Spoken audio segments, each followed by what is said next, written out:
Hello बच्चों, आज के इस वीडियो लेक्चर में हम लोग मैट्रिक्स के बारे में बात करेंगे क्योंकि अभी तक हमने फर्स्ट एक्सरसाइज को मैट्रिक्स को पढ़ा था और सिंपल एक्सरसाइज थी, उसमें मैट्रिक्स के बारे में पढ़ा था डिटेल में और हम लोगों ने की भी थी, पूरा कंप्लीट किया था एक्सरसाइज को, आसानी से कर दिया होगा, इजी था, ज्यादा मैंने उसका कुछ छोड़ा नहीं कि आप लोगों पर हो नहीं।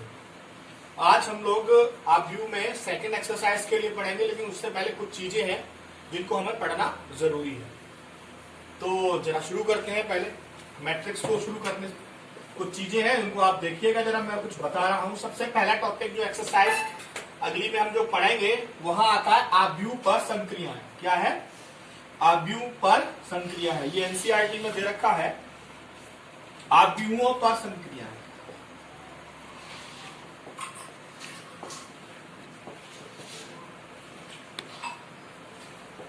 आव्यूह पर संक्रियाएं, ठीक है।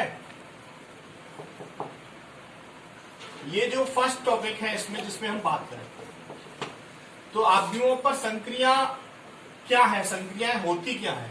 सबसे पहली बात, संक्रियाएं होती क्या है। आपने कक्षा 7th में ज्यादातर जो इंग्लिश मीडियम्स के स्कूल है उनमें 7th में 8th में, और हम लोगों के जो यूपी बोर्ड्स के स्कूल हैं उनमें ज्यादातर 8th में कुछ प्रॉपर्टीज पढ़ाई जाती है जिनको हम संक्रियाएं कहते हैं। जैसे आपने संक्रिया में एडिशन पढ़ा है, सब्ट्रैक्शन पढ़ा है, मल्टीप्लिकेशन पढ़ा है और डिवाइड पढ़ा है। ये संक्रियाएं आपने पढ़ी हैं अभी तक। आप इनका मैट्रिक्स में कैसे यूज करना है उनके बारे में बात करेंगे। तो मैट्रिक्स में हम एडिशन को पढ़ेंगे, सब्ट्रैक्शन को पढ़ेंगे, मल्टीप्लिकेशन को पढ़ेंगे, लेकिन हम डिवाइड को नहीं पढ़ेंगे क्योंकि दो आव्यूह में का कभी डिवाइड नहीं होता। तो हम एडिशन, सब्ट्रैक्शन और मल्टीप्लिकेशन को इस आव्यूह में पढ़ेंगे। इन संक्रियाओं का हम स्टडी इस आव्यूह के अंदर करेंगे। तो सबसे पहले देखते हैं, जरा मैंने आपको बता दिया 4 संक्रियाएं होती हैं, इनमें से 3 की हम स्टडी इस चैप्टर में करेंगे। ठीक, चलिए देखते हैं। सबसे पहले है प्लस और माइनस।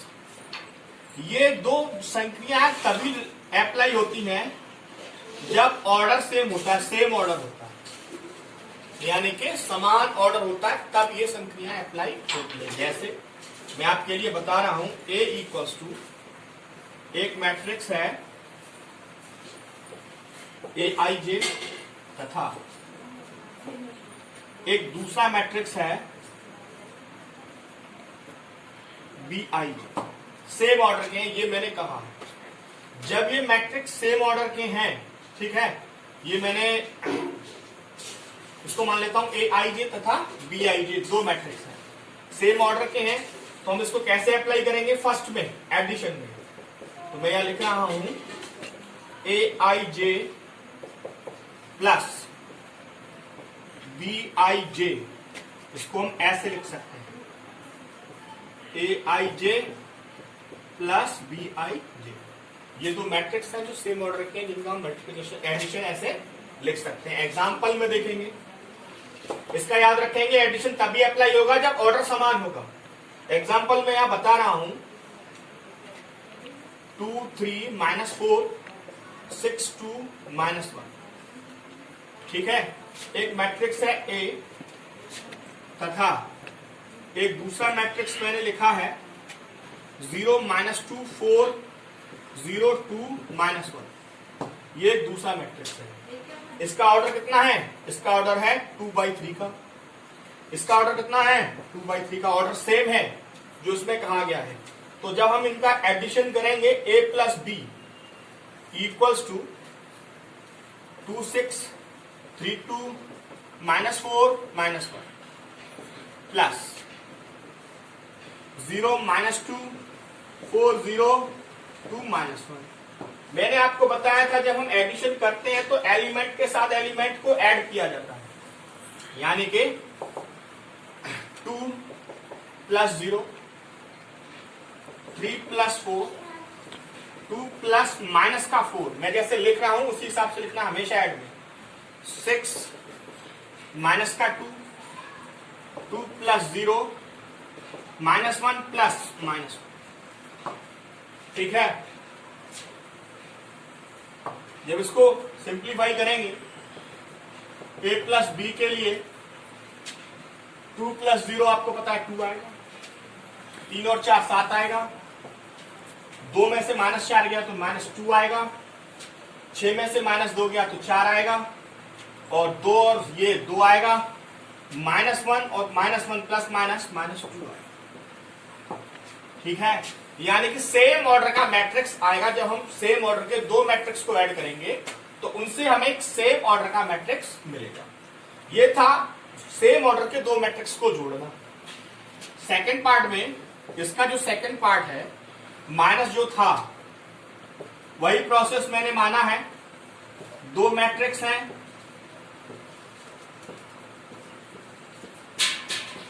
ठीक, इनका सब्ट्रैक्शन हमें करना है।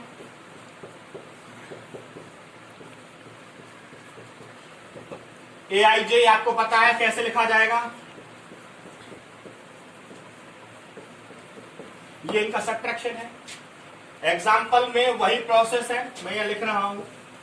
एक मैट्रिक्स लिया मैंने 2/2 का, 2 4 -1 -2। एक दूसरा मैट्रिक्स लिया मैंने 4 0 -3 -1। ठीक, एडिशन करना है a माइनस बी, 2 4 -1 -2 -4 0 -3 -1। 2 माइनस का 4, इसके बाद माइनस का 1, माइनस इसको प्लस कर देगा 3, 4 माइनस का 0 माइनस का 2 और माइनस इसको प्लस कर देगा, तो ये आएगा 4 में से 2 गया -2, 4 2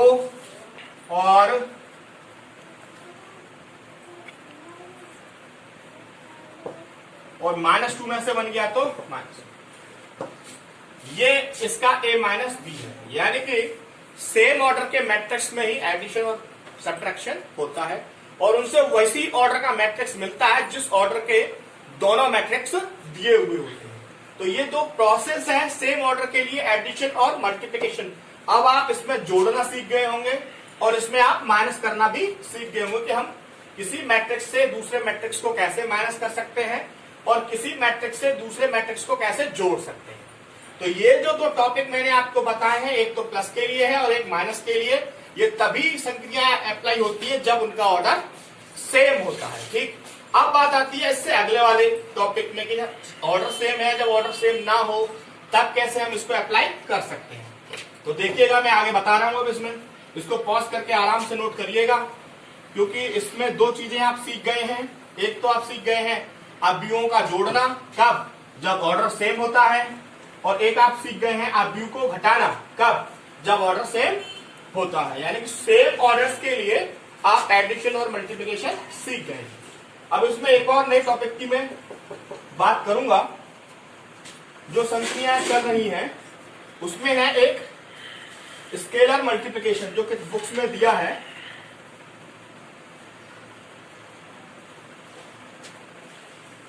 स्केलर मल्टीप्लिकेशन, जिसको बोलते हैं एक अवयव का अदिश्य गुणा या अदिश गुणन। स्केलर मल्टीप्लिकेशन, इसको हम इसमें स्टडी करेंगे। अभी बताने को तो मैं इस चैप्टर को शुरुआत बहुत जल्दी इजीली शुरू कर सकता था, क्योंकि छोटी छोटी चीजें हैं, मैं आपको बताता बहुत स्पीडली, लेकिन मैं आपको बहुत डीपली स्टडी करा रहा हूं मैट्रिक्स के बारे में। तो इसलिए मैंने हर टॉपिक्स को अभी तक एकदम डिटेल में आपसे बात की और आपको बहुत कोशिश की है कि अच्छी तरह से समझ में आए। तो इसीलिए मैं हर टॉपिक्स के साथ में एग्जाम्पल्स को और उनको ऐड करके आप लोगों को एक अच्छी तरह से पूरा डिटेल में बताने की कोशिश कर रहे हैं। यही प्रोसेस है मेरा समझाने का, और मैं आशा कर रहा हूं कि समझ में आ रहा होगा। स्केलर मल्टीप्लिकेशन यानी अदिश गुणन क्या होता है। मान लीजिए एक मैट्रिक्स है AIJ, ठीक है। यदि इस मैट्रिक्स में मैं एक स्केलर का गुणा कर दूं अल्फा का, तो उस स्केलर का पूरे मैट्रिक्स में मल्टीप्लाई हो जाता है। इस बात को याद रखेंगे। एक मैट्रिक्स है AIJ, उसमें एक मैं स्केलर का मल्टीप्लिकेशन कर रहा हूं अल्फा का मैट्रिक्स में, तो उस अल्फा का मल्टीप्लिकेशन पूरे मैट्रिक्स में हो जाता है। ठीक, जैसे अच्छा दूसरी बात, अब ये तो रहा एक स्केलर मल्टीप्लिकेशन, यानी कि अगर हम किसी मैट्रिक्स में स्केलर आइडेंटिटी का मल्टीप्लाई करें तो उस आइडेंटिटी का उस पूरे मैट्रिक्स के अंदर मल्टीप्लिकेशन हो जाता है। अब इसमें कुछ प्रॉपर्टी है मल्टीप्लिकेशन की और एडिशन की जिनको मैं बता रहा हूं, अभी वही चल रहा है, आप यूं संक्रिया है। तो सबसे पहली जो एक प्रॉपर्टी है उसको बोलते हैं a plus B equals to b plus A, ये होती है कॉम्यूटेटिव, जो आपके बुक्स में एनसीईआरटी के अंदर दिया है। कॉम्यूटेटिव लॉ जिसको बोलते हैं क्रम विनिमेय नियम। ठीक, ये कॉम्यूटेटिव लॉ है, यानी कि अगर किसी आव्यूह को a plus B equals to B plus A होता है, यानी अगर किसी आव्यूह को हम ऐड कर दें, चाहे वो उल्टा हो या सीधा हो, वो दोनों कंडीशन में इक्वल आता है। एग्जांपल मैं आपको बता देता हूं, मान लीजिए एक मैट्रिक्स है ये 2 2 0 1, तथा एक मैट्रिक्स मैंने मान लिया है ये है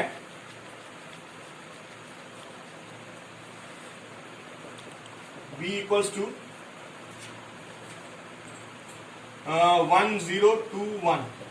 ठीक, तो आप मान लीजिएगा a प्लस बी, दोनों का ऑर्डर सेम है, 2/2 है। ठीक है, तो a प्लस बी यानी कि 2 2 0 1 प्लस 1 0 2 1। जब मैं इसको ऐड करूंगा, मैं थोड़ा सा डायरेक्टली लिखूंगा, 2 का 1 के साथ करेंगे 3, 2 का 0 के साथ करेंगे 2, और 0 का 2 के साथ करेंगे 2, और 1 का 1 के साथ करेंगे, जो ऐड करेंगे तो 2। ठीक, ये a प्लस बी आ गया। अगर हम इसको ऐसे ऐड करें b प्लस ए, तो पहले इसको 0 1 0 जो दिया है पहले उसी को नोट करेंगे जो हमें पहले दे रखा है। ठीक है, यानी कि 2 1 3 ये 2 है। अच्छा, अब इसको ऐड करेंगे प्लस b, a का मान कितना है, a का मान है 2 2 0 1, ऐड कर दीजिए, यहां लिख रहा हूं, यानी कि b plus A equals to, जब इसको ऐड करेंगे 2 और 1 3, और 0 और 2 2, और 3 और 0 ये, और 1 और 1 2,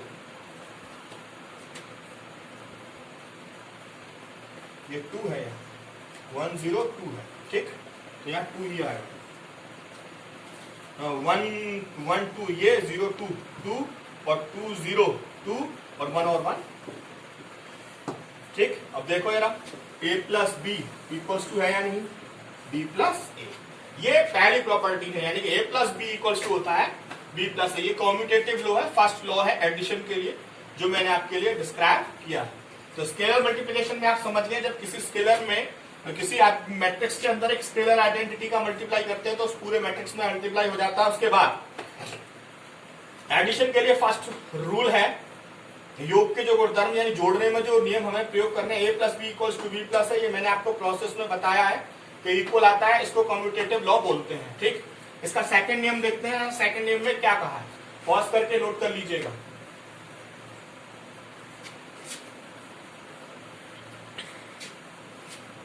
जो सेकंड नियम है, जो बुक ने कहा है एडिशन के लिए, सेकंड नियम को बोलते हैं सहचर्य नियम। क्या बोलते हैं, सहचर्य नियम, इसको बोलते हैं एसोसिएटिव, एसोसिएटिव लॉ, ये सहचर्य नियम है। ठीक, इसके बारे में बात करें कि सहचर्य नियम होता क्या है। एसोसिएटिव लॉ में जो हमें दिया है, यानी कि a plus B plus C equals to होता है a plus B plus C, ये एसोसिएटिव लॉ है, यानी कि a plus B plus C equals to होता है a plus B plus C के।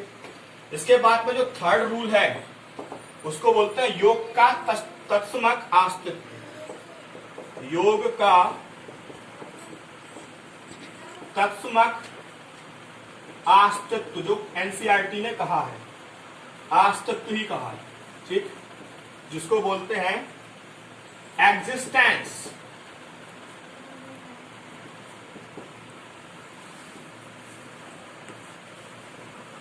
Existence of additive inverse, additive identity, sorry, existence of additive identity. योग का तत्समक अस्तित्व पूछा है। मैं इसके लिए आपको एक सरलतम तरीके से बताता हूं। मान लीजिए एक मैट्रिक्स है, ये ए, मैंने माना है कि ये एक मैट्रिक्स है। अब इस मैट्रिक्स में मुझे, क्योंकि योग का कहा है तो जोड़ना पड़ेगा, इक्वल्स टू, जब मैं जोड़ूंगा तो उसमें मैं क्या जोड़ूं कि मुझको ए मिले। योग का तत्समक अस्तित्व यह कहता है किसी मैट्रिक्स के अंदर हम क्या ऐड करें कि हमें ए मिल जाए। जो हम ऐड करेंगे वही इसकी एडिटिव आइडेंटिटी होगी। यानी कि इस मैट्रिक्स में जो चीज हम ऐड करेंगे वही इस मैट्रिक्स की एडिटिव आइडेंटिटी होगी। तो उसके लिए हम साहब ये कह सकते हैं कि हम इसमें 0 ऐड कर दें। क्या ऐड कर दें? 0। अब 0 का मतलब है कि 0 ऐड करने का मतलब है 0 ऐड नहीं करना, 0 मैट्रिक्स को ऐड करना, ये इसका मतलब है। 0 का मतलब ये नहीं कि 0 ऐड कर दी इसमें। अगर हम इसमें 0 ऐड करें तो यही तो आएगा। अगर किसी नंबर में 2 + 0 करें तो क्या आएगा? 2 आएगा। तो उसकी आइडेंटिटी कितनी है? उसकी आइडेंटिटी जो है वो उसमें 0 है। यानी कि 0 को अगर किसी में ऐड करना है तो उससे उसका वैल्यू चेंज नहीं हो रहा है। ऐसे ही मैट्रिक्स के अंदर अगर हम 0 को ऐड करते हैं, हम 0 को ऐड नहीं कर सकते क्योंकि मैट्रिक्स है, तो 0 मैट्रिक्स को ऐड कर सकते हैं। किसको ऐड कर सकते हैं? 0 मैट्रिक्स को। तो इसी के आधार पर मैं आपको लिख करके बताऊंगा, अगर हम किसी मैट्रिक्स में 0 मैट्रिक्स को ऐड करते हैं, जैसे एग्जांपल के तौर पे मैं आपको बता रहा हूं, ए एक मैट्रिक्स है 2 4 6 8, ठीक। मैंने यहां लिखा तथा, ठीक। इस मैट्रिक्स में एक 0 मैट्रिक्स को मैं ऐड कर देता हूं, a + 0। 0 का मतलब है a का वैल्यू है 2 4 6 8 प्लस 0 0 0 0। ये 0 मैट्रिक्स है। क्या है? जो मैंने आपको शुरुआत में नोट कराया था। जब हम 0 मैट्रिक्स को ऐड करेंगे किसी में, तो देखो जरा, क्या उसकी आइडेंटिटी चेंज हो रही है? नहीं, उसकी आइडेंटिटी चेंज नहीं हो रही, वो जैसा है वैसा ही है, 2 4 6 8। तो यही इसकी एडिटिव आइडेंटिटी है, यानी कि 0 ही इसकी एडिटिव आइडेंटिटी है। तो आपको पता चल गया, एडिटिव आइडेंटिटी का मतलब है किसी मैट्रिक्स में एक ऐसी वैल्यू को ऐड करना जिससे उसका वैल्यू चेंज ना हो। तो 0 इसके लिए एडिटिव आइडेंटिटी है। तो ये थर्ड रूल था। इस थर्ड रूल को मैंने बिल्कुल डीपली डिफाइन किया, यानी एक मैट्रिक्स लिया, उसमें क्या हम ऐड करें जिससे उसका वैल्यू चेंज ना हो। तो ए को हमने इसमें 0 को ऐड किया। 0 एक 0 मैट्रिक्स है। 0 का मतलब ये नहीं 0 है, 0 का मतलब है 0 मैट्रिक्स। तो उसमें मैंने आपको डिटेल में ये बताया है। ये इसका थर्ड प्रोसेस है योग का, ठीक। अब चौथे नियम में बात करते हैं, जरा देखिएगा। अब चौथा रूल क्या कहता है? फोर्थ रूल कहता है, बुक्स के अंदर ये फोर्थ है इसका, योग का प्रतिलोम।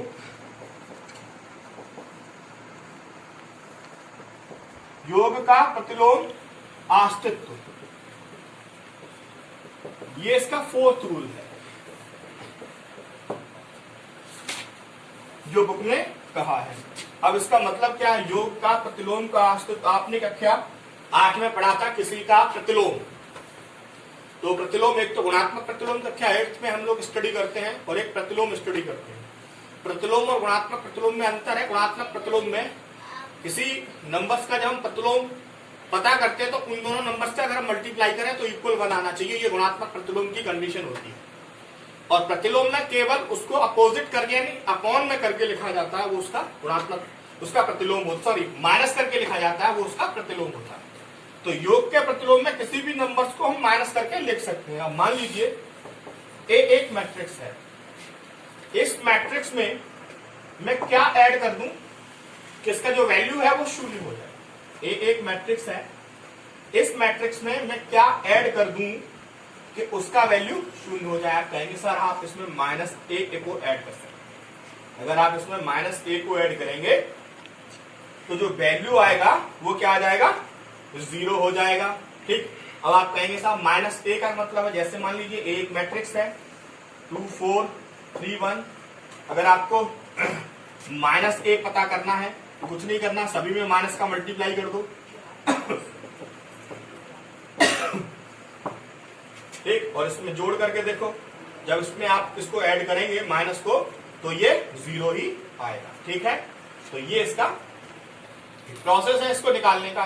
तो ये योग का प्रतिलोम का अस्तित्व, यानी कि अगर दो मैट्रिक्स का सिंबल बदल करके एडिशन कर दे तो उससे एक 0 मैट्रिक्स आ जाता है, यानी कि 0 आता है तो वही उसके प्रतिलोम का अस्तित्व होता है। वो ये बताता है कि हाँ ये इसमें एग्जिस्ट कर रहा है या नहीं कर रहा। ठीक, इसके बाद हमारे पास थोड़ी सी चीजें हैं, वो है इफ। मैं लिख रहा हूं, अगर किसी मैट्रिक्स में मान लीजिए कोई मैट्रिक्स है, उसमें मैंने दाएं से या बाएं से किसी नंबर्स का किसी का भी मल्टीप्लाई कर दिया तो उससे उस पर कोई फर्क नहीं पड़ता। ठीक है, यानी कि अगर चाहे मैं लेफ्ट से करूं चाहे मैं राइट से करूं, आएगा वही जो उसमें मल्टीप्लिकेशन में होने के बाद की कंडीशन है। यानी कि 2 का गुणा चाहे लेफ्ट से करें या राइट से करें, गुणा के बाद लेफ्ट से भी वही संख्या आएगी और राइट से भी वही संख्या आएगी। अच्छा, इफ अगर कोई ऐसी कंडीशन हो किसी का मल्टीप्लाई 2 मैट्रिक्स के अंदर कर दिया जाए तो हमेशा ma प्लस उसका अलग अलग मल्टीप्लिकेशन पर वितरण हो जाता है, यानी कि उसका अलग अलग मल्टीप्लिकेशन हो जाता है। ये एडिशंस के कुछ नियम थे, यानी कि अगर हम आव्यूह को पढ़ रहे हैं तो ये आव्यूह के एडिशंस के कुछ रूल हैं जिनके बारे में मैंने बात की है। यानी कि 4 नियम्स के बारे में और कुछ इससे पहली वाली कंडीशंस के बारे में मैंने बात की है। तो अभी एडिशन चल रहा है, अब इसके बाद मल्टीप्लिकेशन और उसको देखेंगे। ठीक है, चलिए। तो आव्यूह के वर्णन में f मैं मान लेता हूं, माना 2 आव्यूह मैंने मान लिए हैं। ऐसे मान सकते हैं a ij तथा b i। ये 2 मैट्रिक्स है, अगर इनका ऑर्डर सेम है, इसका ऑर्डर मैं मान लेता हूं m क्रॉस n है और इसका ऑर्डर मैं मान लेता हूं p क्रॉस n। यदि दोनों आव्यूहों के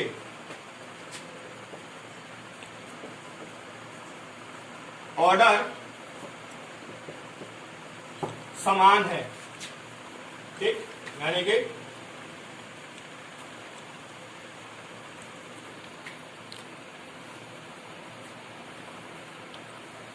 order of matrix A equals to order of matrix B, यानी कि अगर दोनों मैट्रिक्स के ऑर्डर इक्वल हैं then multiplication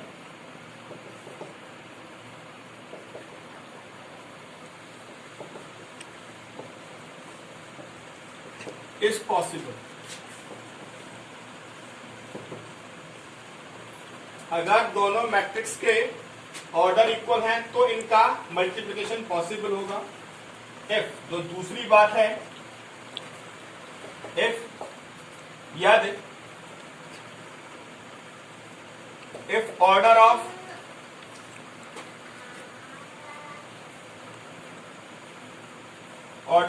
matrix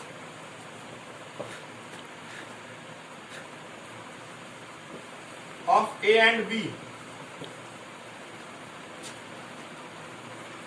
if order of matrix of A and B are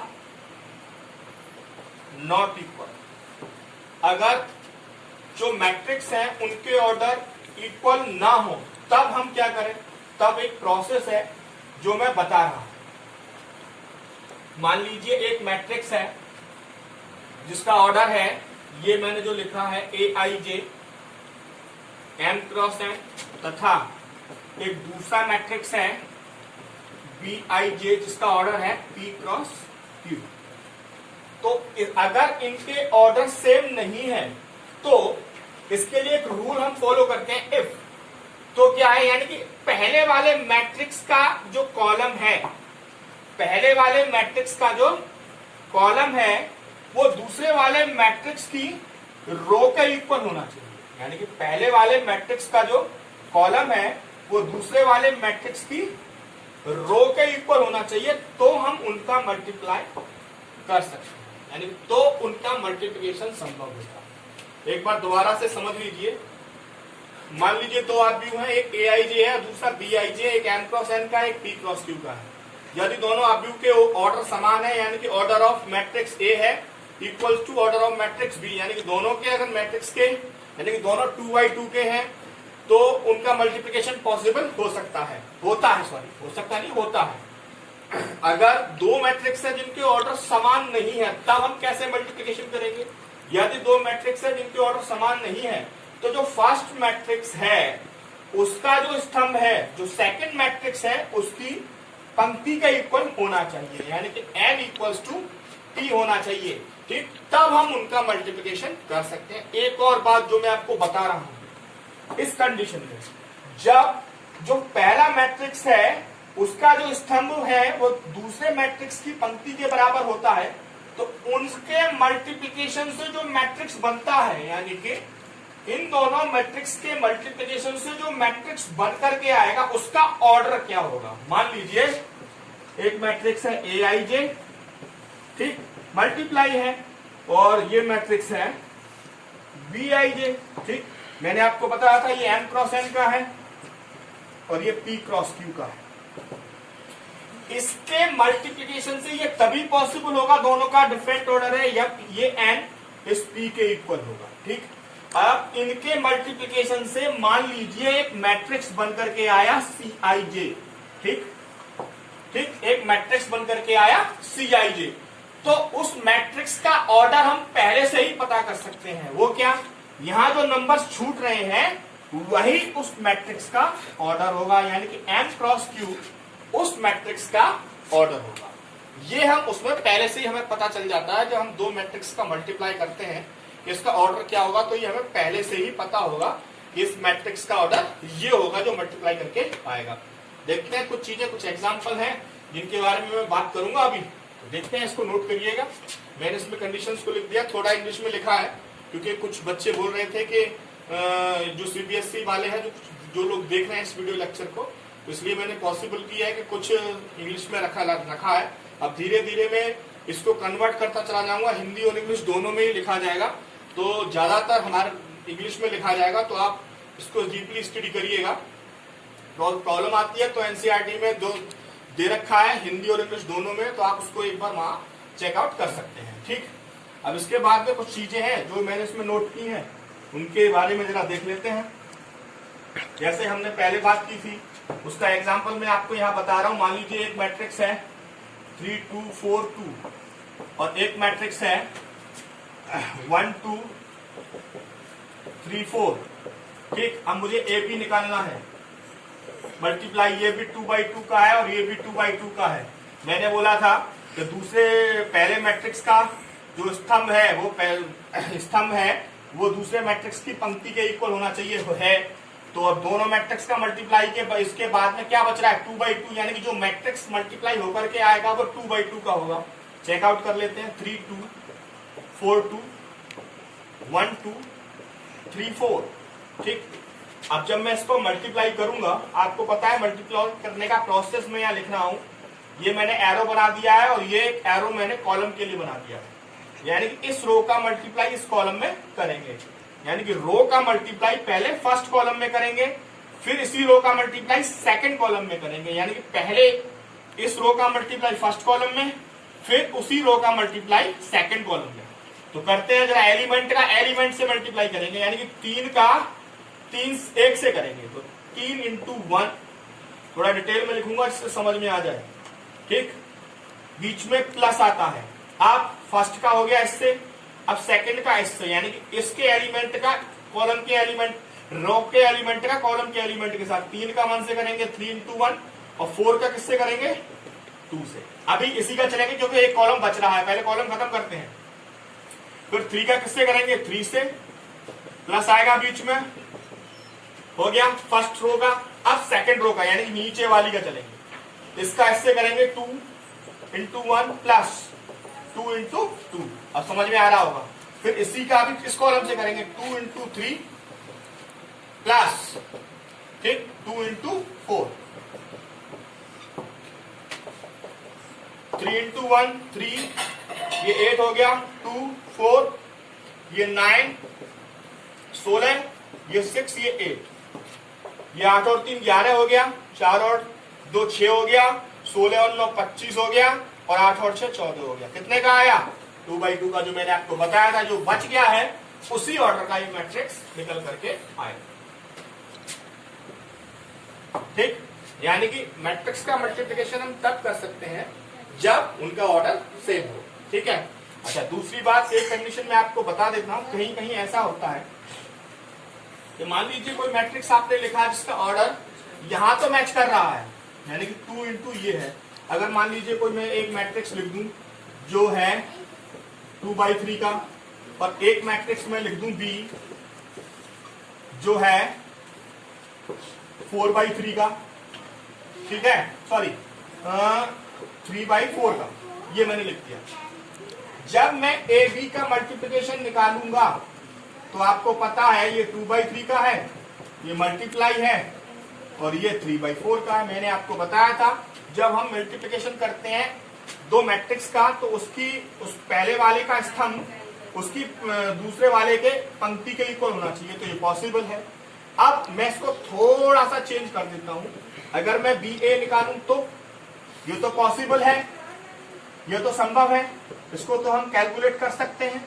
अगर मैं इसका चेंज कर दूं यानी कि उल्टा कर दूं तो बी ए का मतलब पहले बी को लिखा जाएगा, तो पहले बी का मतलब है ये, और फिर अब बाद में ए को लिखा जाएगा, ए का मतलब है ये, ठीक। अब मैंने वही प्रोसेस जो इसमें अप्लाई था वही इसमें, इसका जो स्तंभ है इसकी पंक्ति के बराबर होना चाहिए, जो कि पॉसिबल नहीं है। यानी कि ए बी तो संभव है, लेकिन क्या बी ए संभव नहीं है। ये कभी कभी हमसे पूछा जाता है, एग्जाम्पल में भी पूछेगा कि बताइए ये संभव है या नहीं, तो ऐसे करके हम पता कर सकते हैं ये पॉसिबल है या नहीं। मैंने अब तक आपको बहुत डीपली इसमें स्टडी कराया है मैट्रिक्स के अंदर, और जितनी भी कंडीशंस हैं उन सबको बहुत डीपली स्टडी कराया है, और आपके समझ में आ रहा होगा। अब एक्सरसाइज शुरू करने से पहले मैं आपको बता दूं, इस एक्सरसाइज में ऐसा कुछ नहीं है जो आप लोग कर ना पाए। मैंने जितने भी एग्जाम्पल कराए हैं उसके हिसाब से आप खुद ही कम से कम 10th क्वेश्चन तक आप एनसीईआरटी का इसमें लगा सकते हैं। मैं जरा एक्सरसाइज को देख रहा हूं, और परेशानी होगी तो आप मेरे को कमेंट बॉक्स में जाकर के लिख सकते हैं। जरा मैं शुरू कर रहा हूं एक्सरसाइज को, आप देखिए एक्सरसाइज को। ये प्रश्नावली है आपकी एक्सरसाइज 3.2। इसमें कहा है फर्स्ट क्वेश्चन में एक मैट्रिक्स दिया है 2 3 4 2 इस फॉर्म में है, और एक बी मैट्रिक्स दिया है 1 -2 3 5, और एक सी दिया -2 3 5 4। तो कुछ चीजें हैं, फर्स्ट पार्ट में आपको बता रहा हूं, ए प्लस बी है जो ऐड करना है, 2 3 4 2 प्लस बी 1 -2 3 5। ऑर्डर सेम है दोनों का, तो ऐड हो जाएंगे, डायरेक्ट लिखूंगा। 2 में 1 को ऐड करेंगे 3, 3 में से -2 गया 1, 4 और 3 7, और 5 और 2 7। आपको थोड़ा सा डीपली लिखना है, पहले इनको बॉक्स के अंदर 2 + 1 मैंने डायरेक्ट इसलिए कर दिया क्योंकि थोड़ा सा समय बच जाएगा, ठीक। इसके बाद में इसका मैं एक पार्ट और लगा रहा हूं और बाकी का आपको लगाना है, यानी कि थर्ड पार्ट जो मैं आपको बता रहा हूं 3a - c। आपको पता है किसी भी मैट्रिक्स के अंदर अगर किसी आइडेंटिटी का मल्टीप्लाई किसी नंबर्स का मल्टीप्लाई करते हैं तो पूरे में हो जाता है स्केलर आइडेंटिटी में। मैंने आपको ये कैरी वहां बताया था 2 3 4 2 -c का वैल्यू है -2 3 5 4। जब इसको मैं करूंगा, यहां करूंगा 6 9 12 6 मल्टीप्लाई कर दिया मैंने अंदर, -2 3 5 4। और जब मैं इसका सब्ट्रैक्शन करूंगा 6 + 2 9 - 3 12 - 5 और 6 - 4, तो इसमें आएगा 6 और 2 8, 9 में से 3 गया 6, 12 में से 5 गया 7, 6 में से 4 गया 2। यही इसका सॉल्यूशन है, 2 है। ठीक, इस तरह से हम क्वेश्चन नंबर फर्स्ट को लगा सकते हैं। सिंपल तरीका है, आसानी से आप लोग कर सकते हैं। क्वेश्चन नंबर फर्स्ट के बाद में क्वेश्चन नंबर सेकंड को कर लेंगे। मैं छोड़ रहा हूं, निम्नलिखित का परिकलन कीजिए, यानी कि जोड़ना है आपको। ठीक, और उसके बाद क्वेश्चन नंबर थर्ड में मल्टीप्लाई करना है। मल्टीप्लाई करने का प्रोसेस मैं आपको बता चुका हूं कि आपको मल्टीप्लाई करना कैसे है। इसके बाद क्वेश्चन नंबर फोर्थ को उसने क्वेश्चन नंबर फोर्थ में दिया है A, B और C, और ये सारी चीजें दे रखी हैं, और इनको मल्टीप्लिकेशन में यानी कि ऐड करके कैरी करना है, यानी A + B बताना है, B - C बताना है, और फिर इस कंडीशन को सेटिस्फाई करना है। तो ये भी कर सकते हैं आप। क्वेश्चन नंबर फिफ्थ को भी लगा सकते हैं। ऐसा नहीं कि मैं बोल रहा हूं तो आप लगा नहीं पाए। चलो देखते हैं, कुछ छोटी छोटी चीजें हैं जो मैं बता रहा हूं। क्वेश्चन नंबर 5 तक आप इन प्रॉब्लम्स को लगाइएगा। आज मैं इस चैप्टर में केवल क्वेश्चन नंबर 5 तक ही बात करूंगा। क्वेश्चन नंबर 5 के बाद में जो क्वेश्चंस आपके रहे हैं, उनके बाद में जो नेक्स्ट वीडियो लेक्चर आएगा उसमें बात होगी। तो आप क्वेश्चन नंबर 5 तक ज्यादा आपको कुछ नहीं करना है, एडिशन मल्टीप्लिकेशन और यही करना है, तो आप आसानी से कर सकते हैं। और ज्यादा लग जाए तो आप ज्यादा लगा सकते हैं। अगर प्रॉब्लम आ रही है तो आप मुझे इस वीडियो लेक्चर को देखने के बाद अगर कहीं क्वेश्चंस में परेशानी है तो कमेंट बॉक्स में लिख सकते हैं, मैं उसको ध्यान में रखूंगा। नेक्स्ट वीडियो लेक्चर में उसके बारे में बात होगी। तो इस वीडियो लेक्चर में 5 तक बात हुई है। क्वेश्चन नंबर 5 तक आपको कंपलसरी लगाना है, और जो चीजें बताई गई हैं उनको ब्रेन में रखना है और अच्छे से स्टडी करना है। तो कल जब वीडियो लेक्चर आएगा तो 5 के बाद बात होगी और एक्सरसाइज को खत्म करेंगे। ठीक है, घर पे रहिए, सेफ रहिए, बाहर मत निकलिए, स्टडी करिए। जो मैथमेटिक्स में कराया जा रहा है उसको सभी पूरी चीज को कंप्लीटली फेवर करें, हर चैप्टर का रिवाइज करें जो करा दिया गया है। पूरा समय है, आप लोग घर पे आसानी से स्टडी कर सकते हैं। ठीक है।